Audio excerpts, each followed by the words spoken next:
चुनाव का समय है, चुनाव का समय है। सब पार्टी के उम्मीदवार आपके सामने आकर बड़े बड़े भाषण करते हैं। आजकल कभी कभी ऐसे लगता है कि मुद्दे गायब हो रहे हैं और बयानबाजी बहुत हो रही है कि नहीं? जो सबसे अहम मुद्दे हैं वो कौन से हैं बताइए? जब आप यहां आते हैं देश भर से, किस चीज को ढूंढने आते हैं? रोजगार को ढूंढने आते हैं। कल या परसों प्रधानमंत्री जी ने एक भाषण दिया, आप सबने सुना होगा। उन्होंने रोजगार की बात की, उन्होंने जो वादे किए थे, जिसके बारे में सबने इस मंच पे आपको याद दिलाया, उन्होंने उसके बारे में आपसे बात की नहीं की ना? दरअसल बात यह है कि चाहे भाजपा के नेता हो या आम आदमी पार्टी के, अपनी प्रशंसा में रहते हैं, आपको सुनाना चाहते हैं कि बड़े बड़े काम किए हैं, लेकिन जो आपके काम की बात है उसके बारे में कम बात करते हैं। हाल ही में एक रिपोर्ट निकली है जिसमें 7 औद्योगिक क्षेत्र में से 3.5 करोड़ रोजगार घटे हैं। ये लिखा है 3.5 करोड़ रोजगार घटे हैं, और देश के प्रधानमंत्री जब आपके सामने भाषण देने आते हैं तो इसका जिक्र तक नहीं करते। क्या वो बता सकते हैं कि इन रोजगारों का घटना संयोग है या प्रयोग है? बता सकते हैं कि 35 सालों में जो बेरोजगारी का दर इतना ऊंचा हुआ है, ये क्या संयोग था या प्रयोग था उनका?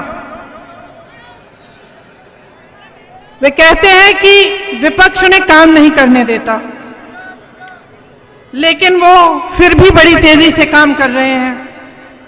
ये बात सच है, बड़ी तेजी से काम हो रहा है, बड़ी तेजी से सरकारी कंपनियां बिक रही हैं। LIC बेच डाली, एयर इंडिया बेच डाला, BPCL बेच डाला, BSNL बेच डाला, यहां तक कि रेलवे भी बेच डालने की योजना कर रहे हैं।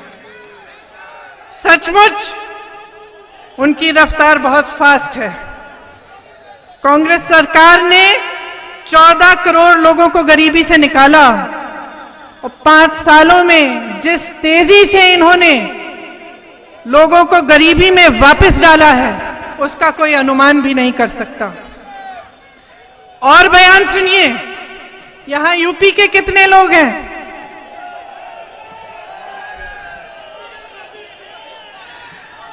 ये बयान सुनिए, बहुत मजेदार बयान है। गृह मंत्री जी आए प्रचार करने। गृह मंत्री जी ने क्या कहा कि हम दिल्ली को यूपी की तरह बना देंगे। अब मैं यूपी की प्रभारी हूं कांग्रेस पार्टी की, थोड़ा बता दूं कि उन्होंने यूपी का क्या बनाया है।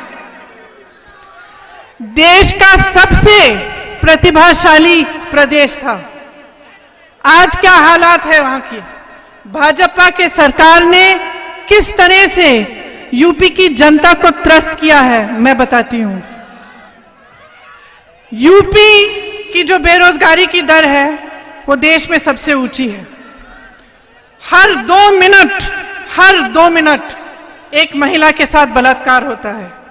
हर 90 मिनट एक बच्चे के खिलाफ अपराध होता है। हर रोज 30 दलितों के साथ अत्याचार होता है। हत्या के सबसे ज्यादा मामले उत्तर प्रदेश में हो रहे हैं। उत्तर प्रदेश में, जैसे मैंने कहा, बेरोजगारी सबसे ऊपर है और शिक्षा सबसे नीचे, स्वास्थ्य सबसे नीचे। तकरीबन 70,000 युवा शिक्षक भर्ती के लिए इंतजार कर रहे हैं। ये हालात हैं यूपी के, जहां इनकी सरकार 5 सालों से चल रही है, और ये आपके सामने आकर यह हिम्मत करते हैं कि आपको कहते हैं कि दिल्ली को भी यूपी की तरह बनाना चाहते हैं। सब मुझे कहते हैं कि जीएसटी नोटबंदी से एकदम मार खा गए हैं, कमर टूट गई है उनकी। यहाँ आते हुए मैंने देखा काफी नौजवान आ रहे थे इस मीटिंग के लिए, रोजगार के लिए तरस रहे हैं, लेकिन ये मुद्दे उठ नहीं रहे हैं इस चुनाव में। इसके बारे में आपसे बात नहीं की जा रही है। कोई दूसरे देशों की बात करता है, कोई फूट फैलाने की बात करता है। एक जने कहते हैं कि जो भी उनकी आलोचना करता है वो देशद्रोही है, कोई और कहते हैं कि जो भी उनकी आलोचना करता है वो भ्रष्ट है। जब कोई सवाल उठाता है आपके पक्ष में, जनता के पक्ष में, कि आपके लिए अच्छा क्या है, यहाँ पे विकास किस तरह से होना चाहिए, रोजगार क्यों नहीं है, तब उसका मुंह बंद करने की कोशिश होती है। अब आप जनता हैं, ये देश का केंद्र है, आप सब यहीं के निवासी हैं, बहुत समझदार हैं, पब्लिसिटी भी समझते हैं, मीडिया को भी समझते हैं, खास तौर से आप नेताओं को बहुत अच्छी तरह से समझते हैं। तो आपको अब पहचानना चाहिए। जरा अपने दिल के अंदर सोचिए, देखिए कि आपके लिए काम किसने किया है और आगे आप कैसा देश चाहते हैं, कैसा प्रदेश चाहते हैं। ये कोई छोटा चुनाव नहीं है, महत्वपूर्ण बात है। संजीदगी से लीजिए कि जब आप अपना वोट डालने जाएंगे तो किस तरह का देश बनाना चाह रहे हैं, किस तरह का प्रदेश बनाना चाह रहे हैं। क्योंकि आज अगर आपके काम की बात नहीं हो, अगर रोजगार की बात नहीं हो, अगर विकास की बात नहीं हो, अगर वैसे मुद्दे नहीं उठे जिससे आपके जीवन पर असर पड़ता है, तो कुछ बहुत गलत हो रहा है।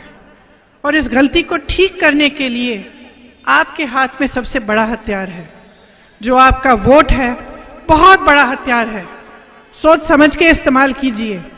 जब आप कांग्रेस को विजयी बनाएंगे तो आप जानते हैं, आपने परखा है, दिल्ली में आपका अनुभव रहा है कि काम करके आपको दिखाया है।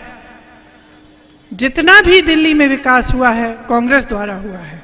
इसीलिए 8 तारीख को जब आप वोट डालने जाएंगे, पूनम जी को विजयी बनाइए, कांग्रेस के तमाम उम्मीदवारों को विजयी बनाइए। आपने हमारे चैनल को सब्सक्राइब नहीं किया है तो आम पब्लिक चैनल को सब्सक्राइब कीजिए और हाँ, बेल आइकन जरूर दबाइए।